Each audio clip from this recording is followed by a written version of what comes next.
দাও দিয়ে দাও। বাবা বাবা বাবা বাবা বাবা পাইবা পাই গেছো। ঘুরতে ঘুরতে আবারও চলে আসলাম এই গেম খেলার জন্য, কারণ আজকে এখানে আমি পেয়ে গেছি অনেক কিউট একটা বিড়াল, আর আমি এটা নিবই নিব। গাইস চলো গাইস দেখা যাক অন্তরা কি পাই কিনা। পাবো না মানে কি বলো, এই গেম তো আমিই বানাইছি, যদি আমি না পাই তাহলে হবে? গাইস দেখ পাইছো। ও সো ক্লোজ ছিল।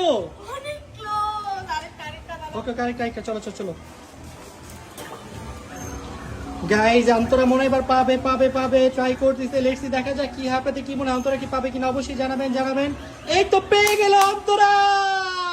তোমার ট্রাই করা উচিত, আরেকটু আছে দেখো, একটু জোরে আটকে গেছে। ট্রাই করো ট্রাই করে থাকি, আমি ট্রাই করে নিই। 3 2 1 এন্ড দ্যাট গো। গাইস কি মনে হয় অন্তরা কি এটা পাবে কিনা, দেখা যাক। পেয়ে গেছে মনে হচ্ছে, পেয়ে গিয়েছে। দিয়ে দাও পাবো বাবা পাইবা পাই গেছো। ইয়েস ও মাই গড পেয়ে গেছে। কিউট, তুমি তো এটা নিতে চাইছিলা। আমি এটা নিতে চাইতেছিলাম, বাট রাকিব যেটা নিতে যেটা হচ্ছে এই যে আমি একটা পাইছি, অন্তর একটা পাইছি। ওয়াও।